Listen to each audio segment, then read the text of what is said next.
So guys, today we have the Dev Insight article for the Final Shape weapon tuning preview. A lot of stuff to get into, so I'll break it down here as quickly as I can. We got stuff like mod changes, legendary weapon changes, and exotic weapon changes, so a lot to get through. But before we do, as always, if you're going to enjoy the video, be sure to leave a like and hit that subscribe button if you haven't done so already. It's free to do and really does help me out here a ton. Also, a lot of you who watch aren't actually subscribed, so if you could consider doing that, I would very much appreciate it. All that being said, let's jump into it. The first major thing here is that they are retiring Boss Spec, Taken Spec, Minor Spec, Major Spec, and Adept Big One mods due to all the weapon changes that are coming up in this article. They're also reducing damage bonus versus minors from 40% to 30% for exotic primary weapons and trace rifles. So that's a 10% nerf there. Major stuff here is that pretty much most weapons are getting a slight damage boost. You can pause the video and read all the changes there. These are mainly PvE changes, but there are some PvE changes there at the bottom, and they're also reducing the splash damage for weapons like Sunshot, Trinity Ghoul, Polaris Lance, and Graviton Lance by 10%. Next up here, they're removing the damage bonus that kinetic weapons have. So for example, a stasis weapon and a kinetic weapon will now do the exact same damage, whereas before a kinetic weapon would have done more. They're changing some names for burst rifles, give them more of a universal name wording. They're also removing a lot of other words from names. Not really much changes there, just generalizing names for stuff so it isn't as confusing. They're updating some stats for Grimmel's Dagger and something new, the Solstice Hand Cannon, to be more in line with Igneous Hammer, as well as some other weapon that was returning in the final shape.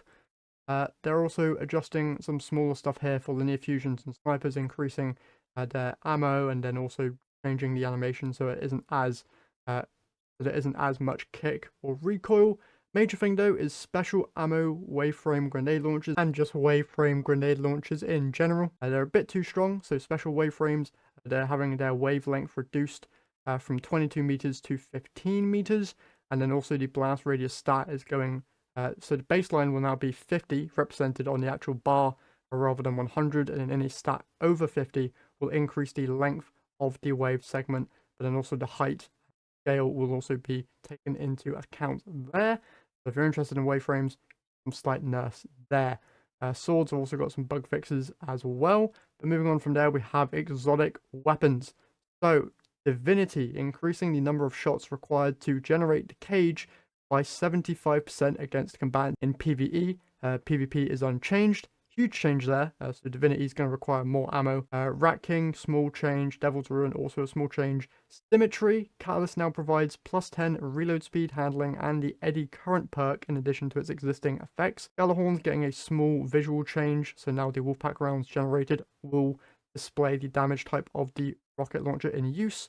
Touch of Malice is Darkness Ball against combatants is getting a small buff to the burn stacks applied. That duration is being increased. Also, with Osteo Striga now has a 4-second cooldown on poison burst on kills. Necrochasm is getting quite a lot of changes. So intrinsic perk now provides increased reload speed after precision kills and increase the duration of burn applied by curse through explosions against combatants by the same for Touch of Malice Ball, so 2 seconds up to 3.5.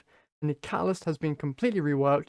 So now damaging 3 combatants in quick succession provides a period of increased damage range and aim assist. Lament is also getting some nerfs, so they're reducing the healing effect of the weapon by 20%. And while this weapon does inherit a 7% global buff to swords, they're reducing the damage of the high end of the chain heavy attack by 20% from that point.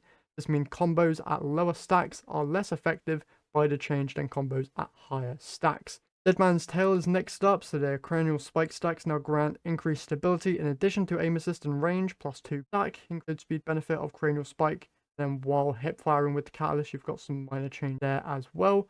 Colony now spawns additional insectoid robots on final blows, up to 5 spawn from tougher combatants. Proof they're increasing the area of effect damage and its reserves by 3. Queen Breakers is now going to be doing 12% more damage versus bosses, mini bosses, and champions as well as vehicles, and increasing its ammunition by 3. Cerberus plus 1, Focus Fury will now activate on special reload following a kill and no longer reduces range or rate of fire, so a pretty big one there. Bastion's perk, Saint's Fist, dealing damage with melee increases charge rate, damage and reload speed for a short duration. Landing the majority of pellets in a burst will increase melee damage. Ariana's Vow, breaking a matching shield or piercing a champion's barrier will cause the target to ignite. Permanistic Chaos. This weapon now has intrinsic anti-barrier, and the heavy metal and vexadecimal perks have had their locations and behaviors swapped. The heavy metal now causes every 4th bullet to make targets volatile, and vexadecimal now causes every 16th bullet to weaken targets. Also, the fundamentals perk on Borealis, Hardlight, and Dead Messenger, where the fundamentals now maintains its state across death or respawn. Now there's some small perk changes here. Alacrity will no longer work in Rumble. Archer's Gambit, which is Hush's intrinsic, I believe, is now being changed so it can be put on other weapons. Its draw time there a bit and reducing the buff duration. Grave Robber will now activate on dealing damage with a powered melee in addition to a standard melee. Chain Reaction is too strong on special weapons in its current form, so we've branched it between heavy and special ammo weapons and will be shipping it in a new special weapon in the final shape. Special weapons about 15% smaller AoE and 20% less damage. Heavy weapons same AoE size and 30% more damage. Eddy Current is getting some small changes. Underdog is being replaced with Pulse Monitor. Osmosis and Permeability also getting some changes there, as well as Chill Clip getting some changes where rapid fire fusions will take 3 shots, but every other type of fusion will only take 2 to actually freeze a target, which is great. High Ground also getting a rework, alongside Killing Tally on the original 21% Delirium has had its perk updated to match the up-to-date version of the perk. Perks that currently match your equipped subclass have been changed as follows. So Osmosis and Elation now match the damage type of your equipped grenade. Permeability and Elemental Capacitor now match the type of your equipped super. Deconstruct now refills from reserves instead of from thin air and should trigger more reliably across all weapon types.